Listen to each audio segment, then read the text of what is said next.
അങ്ങനെയുള്ള സമൂഹങ്ങൾ ഒന്നിച്ചുകൂടി ഈ വചനം മാറ്റിവെക്കുമ്പോൾ ആ സമൂഹത്തോടെ ശാപിക്കപ്പെട്ടത്.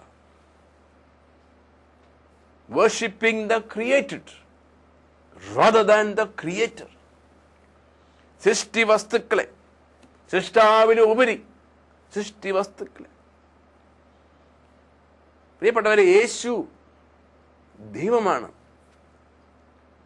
ആദിയിൽ വചനമുണ്ടായിരുന്നു, വചനം ദൈവത്തോട് കൂടിയായിരുന്നു. വചനം ദൈവമാണ്, വചനം ദൈവമാണ്. ആ വചനം മാംസം ധരിച്ചു വന്നതാണ് യേശു. അവൻ യേശു എന്ന പേരെടുക്കുന്നതിന് മുമ്പേ അവൻ ദൈവത്തിന്റെ ക്രിസ്തുവാണ്. മനുഷ്യരെ രക്ഷിക്കാൻ വേണ്ടി ഈ ദൈവത്തിന്റെ ക്രിസ്തു അവന്റെ ദൈവികത്വം സ്വന്തം മനസാലെ മാറ്റിവെച്ചിട്ട് അവൻ സൃഷ്ടിച്ച ഒരു സൃഷ്ടിയുടെ ഉദരത്തിൽ ഏതാനും മാസങ്ങൾ ചെലവഴിച്ച് ഈ ഭൂമിയിലേക്ക് കടന്നു വന്നു. 33 കൊല്ലം ഈ ഭൂമിയിൽ ജീവിച്ചു. മനുഷ്യകുലത്തിന്റെ എല്ലാം പാപങ്ങൾക്കും ശാപങ്ങൾക്കും എല്ലാം പരിഹാരമായിട്ട് കാൽവരി മലയിൽ ബലിയർപ്പിച്ചു, മരിച്ച് അടക്കപ്പെട്ടു. എന്നാൽ 3-ാം നാൾ കല്ലറകളെല്ലാം തുറന്ന് അവൻ എഴുന്നേറ്റു, ഉത്ഥാനം ചെയ്തു. സ്വർഗത്തിലേക്ക് വീണ്ടും അവൻ ആരോഹണം ചെയ്തു. അവനെക്കുറിച്ച് വചനം പറയുന്നത് ദൈവം അവനെ വീണ്ടും കർത്താവും ക്രിസ്തുവുമായിട്ട് ഉയർത്തിയിരിക്കുന്നു. Once again, he is Lord and Christ.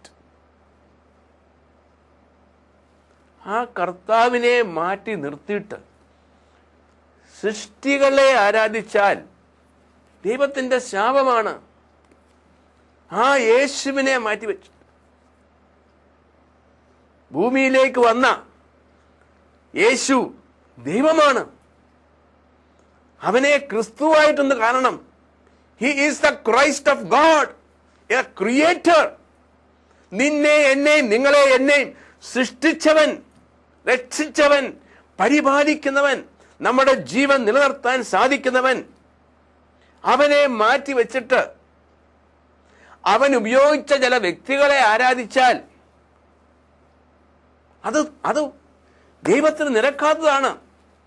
ദൈവം തന്റെ മഹത്വം ഒരു സൃഷ്ടിയുമായിട്ട് പങ്കുവെക്കത്തില്ല.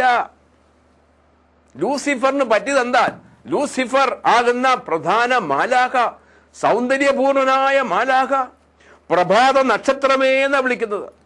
ഒരിക്കൽ അവൻ പ്രകാശമായിരുന്നു. സ്വർഗത്തിലായിരുന്നപ്പോൾ ദൈവം അവനെ അത്യധികം അനുഗ്രഹിച്ച് എല്ലാ വരങ്ങളാലും അവന് കൊടുത്ത് അവന് സ്വർഗത്തില് ഏറ്റവും വലിയ സ്ഥാനം കൊടുത്തവനാ. എന്നാൽ അവൻ ദൈവത്തിന്റെ സ്ഥാനം ഏറ്റെടുക്കാൻ നോക്കിയപ്പോൾ ലൂസിഫറിനെ അടിച്ച് പുറത്താക്കിയ ദൈവം തന്റെ മഹത്വം ആരുമായിട്ട് പങ്കുവെക്കത്തില്ല. പ്രിയപ്പെട്ടവരെ, എത്ര വലിയ വിശുദ്ധരായിട്ട് ജീവിച്ചാലും nobody can take the place of God. ഹെറോദോസിനെ കുറിച്ച് എന്നതാ പറയുന്നത്?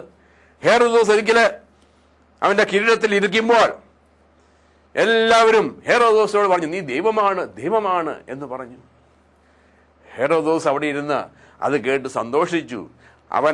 അവരുടെ ആ അംഗീകാരവും അവരുടെ ആ അറിയാതെയുള്ള ആരാധനയൊക്കെ അവൻ സ്വീകരിച്ചു. വചനം പറയുന്നത് അവനെ പുഴു തിന്നെന്നാ പറഞ്ഞത്. പുഴു തിന്നു കൊന്നുകളെ. ദൈവം അവനെ കൊന്നത് ജീവിച്ചിരിക്കുമ്പോൾ പുഴു തിന്നു കൊല്ലുക. ഒന്ന് ചിന്തിക്കാൻ പ്രിയപ്പെട്ടവരെ, മരിച്ചു കിടക്കുകയാണെങ്കിൽ പുഴു തിന്നുക, ഇത് ജീവിച്ച് അവിടെ ഇരിക്കുമ്പോൾ പുഴു തിന്ന് കൊല്ലുക എന്ന് പറഞ്ഞാൽ എന്തൊരു മരണമായിരിക്കും. നമ്മൾ ചെയ്യുന്ന തിന്മ എത്രമാത്രം വലുതാന്ന് മനുഷ്യന് മനസ്സിലാകാത്ത വിധത്തിൽ പിശാച് അവനെ അന്ധമാക്കിയിട്ടിരിക്കുക.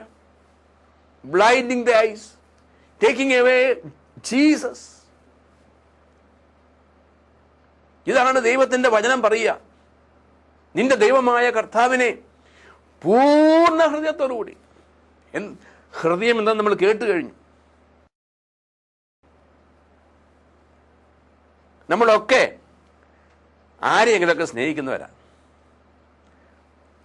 യേശുവിനെ അറിയാത്ത വ്യക്തികൾക്ക് സ്നേഹം എന്താണെന്ന് അറിഞ്ഞുകൂടാ. സ്നേഹം ദൈവത്തിൽ നിന്ന് വരുന്ന അൺകണ്ടീഷണൽ ലവ് ആണ്. വ്യവസ്ഥയില്ലാത്ത സ്നേഹമാണ്.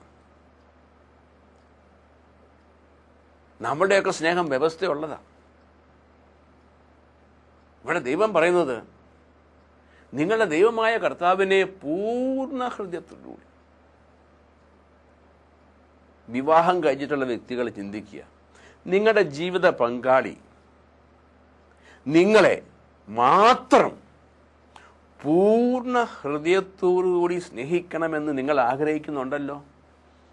നിങ്ങൾ സമ്മതിക്കുമോ നിങ്ങളുടെ ജീവിത പങ്കാളി അവരുടെ ഹൃദയത്തിൻ്റെ ഒരു ഭാഗം മറ്റൊരു വ്യക്തിയെ സ്നേഹിക്കാനായിട്ട് കൊടുത്താൽ നിങ്ങൾ സമ്മതിക്കുമോ?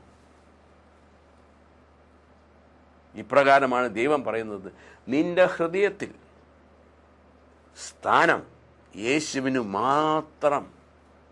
അവിടെ മറ്റാർക്കും സ്ഥാനമില്ല. മറ്റാരെയും മറ്റൊന്നിനെയും സ്നേഹിക്കാൻ നമുക്ക് സാധിക്കത്തില്ല. യേശു മാത്രം രക്ഷകനെന്ന് വിളിച്ചു പറയുന്ന അതേ നാവ് കൊണ്ട് മറ്റു പല നാമങ്ങളും വിളിച്ചു പറഞ്ഞ് അവിടെ ഒരാശ്രയം, അതും ഇരിക്കട്ടെ ഇതും ഇരിക്കട്ടെ എന്നൊക്കെ പറയുമ്പോൾ ഹൃദയത്തിൽ ദൈവം മാത്രമല്ലല്ലോ, അത് ദൈവത്തിൻ്റെ ശാപം വിളിച്ചു വരുത്തുന്നതാണ്, ദൈവത്തിൻ്റെ ക്രോധം വിളിച്ചു വരുത്തുന്നതാണ്. ഈ തിന്മയിലേക്കാണ് പിശാച് മനുഷ്യരാശി നയിച്ചുകൊണ്ടിരിക്കുക. എങ്ങനെയാണ് ദൈവത്തെ സ്നേഹിക്കുക?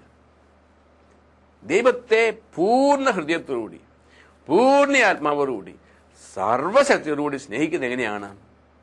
യോഹന്നാന്റെ 14-ാം അധ്യായം 21-ാമത്തെ വചനവും 23-ാമത്തെ വചനവും വായിച്ചു നോക്കിയാൽ കാണാം. യേശു പറഞ്ഞു, എന്നെ സ്നേഹിക്കുന്നവൻ എൻ്റെ വചനം പാലിക്കും.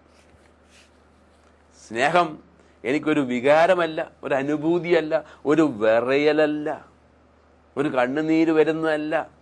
അല്ല, അത് വരുവോ വരാതിരിക്കുകയോ ചെയ്തോട്ടെ, വരികയെന്ന് ഞാൻ പറയുന്നില്ല, വരുന്നവരെ ഞാൻ കുറ്റപ്പെടുത്തുന്നുമില്ല. അതല്ല സ്നേഹം എന്ന് പറയുന്നത്. It is A decision. അതൊരു ഡിസിഷനാണ്. ആ ഡിസിഷൻ ഞാൻ ആക്ഷനാക്കുക. അതൊരു തീരുമാനമാണ്. ആ തീരുമാനം ഞാൻ പ്രവർത്തിക്കുക. യേശു പറഞ്ഞു, എന്നെ സ്നേഹിക്കുന്നവൻ എൻ്റെ വചനം പാലിക്കും എന്ന് പറഞ്ഞാൽ ഈ വചനം പറയുന്നത് എന്താണെന്ന് ഞാൻ വായിച്ചു നോക്കണം, ഞാൻ കേൾക്കണം, അതിനുശേഷം ഞാൻ ധ്യാനിക്കണം, ധ്യാനിച്ചതിന് ശേഷം ഞാൻ ജീവിക്കണം. കേൾക്കുക എന്ന് പറയുന്നത് കാതുകൊണ്ട് കേൾക്കുന്ന പോരാ, കേൾവിയാവുന്നത് അതനുസരിക്കുമ്പോഴാണ്. എൻ്റെ വചനം നീ കേൾക്കണം, എൻ്റെ വചനം നീ പാലിക്കണം. എൻ്റെ വചനം നീ പാലിക്കുന്നതാണ് നീ എന്നെ സ്നേഹിക്കുന്നു. അതായത് നിന്റെ ദൈവമായ കർത്താവിനെ പൂർണ്ണ ഹൃദയത്തോടും പൂർണ്ണ ആത്മാവോടും സർവശക്തിയോടും കൂടി സ്നേഹിക്കുക എന്ന് പറയുമ്പോൾ ഈ വചനം എന്തു പറയുന്നു അതനുസരിച്ച് ഞാൻ ജീവിക്കും. അപ്പോൾ എനിക്ക് കുറെ